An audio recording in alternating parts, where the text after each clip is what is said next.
the challenges that your party faces in just a second. But in the meantime, just in terms of these elections, what sort of message do you think is being sent to the military-backed establishment with the outcome of these elections? I think it's pretty clear that people have demanded change here in Thailand, with the historical voting turnout in Thai politically history. It's very clear that it's a sentiment of the era has changed, and we have developed a consensus for a new day here in Bangkok, Thailand.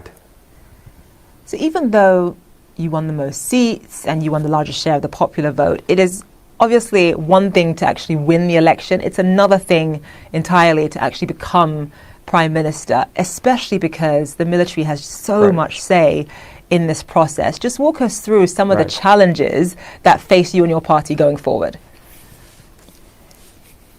Well, I think it's pretty clear that the coalition is taking shape as we speak right now. I have my negotiation team, I have my transition team to make sure that the transition of power is smooth. However, the process is 3 steps from now. The election committee has to endorse the candidacy. Then we have to elect a House Speaker. And then the third step would to have joint voting between the lower house and the upper house.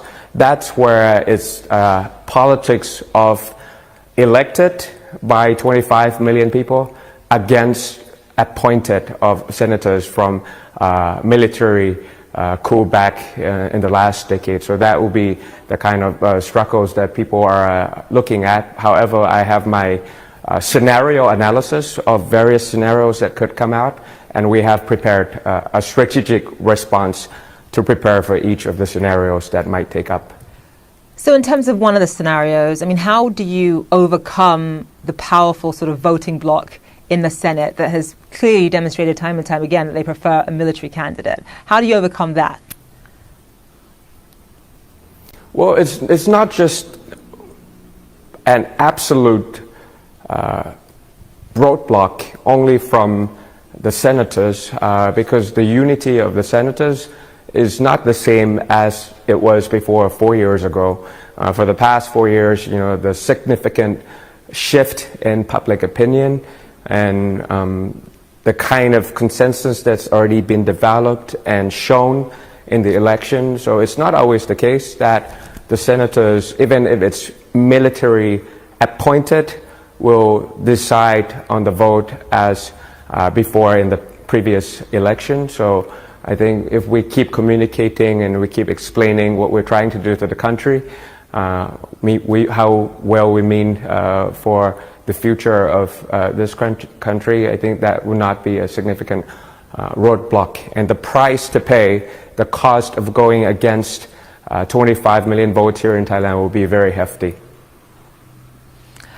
So just in terms of the outcome of the election here, one of the things that has worked in your favor, it appears, is the fact that your party won by such a large margin. Had the outcome of the election been that much more hazy, that much closer, this would be a very different scenario for you and your party, just in terms of how much harder the weeks ahead would look. Well, that's about, weight of the politics. It depends on the desire of the voters, how they wanted to see the country going forward. And it turns out to be 50 million vote for me, which is almost like 2.5 times more than the previous election. Even with all that we went through for the past 4 years, we still won by a large margin, and that gave us the consensus to form the government and hopefully to deploy our policies that we have promised to the people of Thailand before the votes. So what would it look like if the outcome of this election is subverted by the military? I mentioned in one of my earlier questions that, it's one thing to win the election in Thailand, it's another thing to actually emerge as the winner, as in become a prime minister. What's at stake here if the military subverts the will, as you point out, of 25 million people?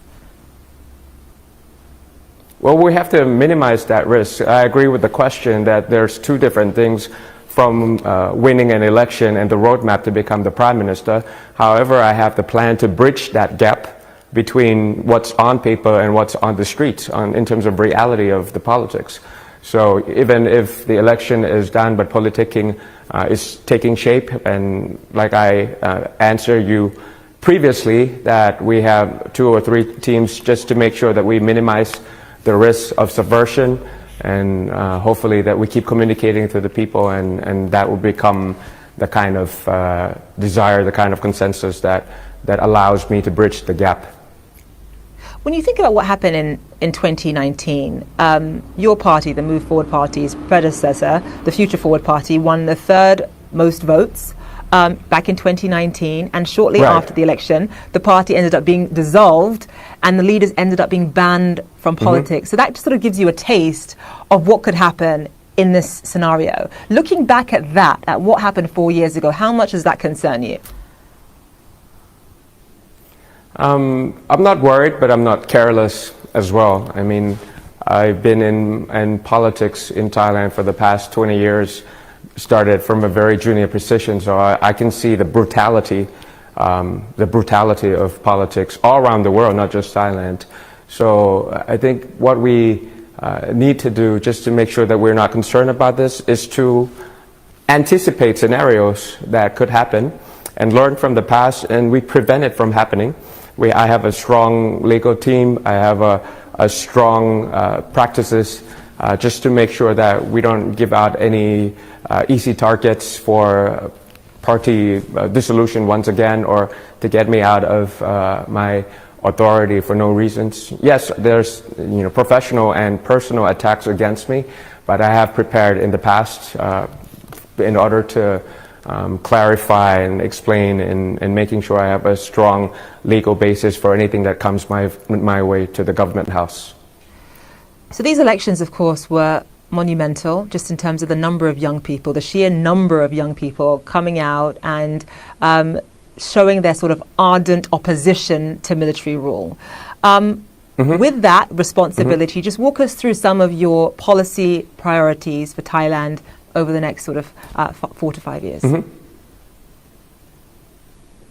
Well, your question is 2 or 3 folds. First of all, young voters came out a lot, about 5 million new first-time voters here in Thailand. But the entire generation, not just the first-time, not just the young, the middle age or the old, with the historical voting turnout of almost 76%, that's pretty sensational.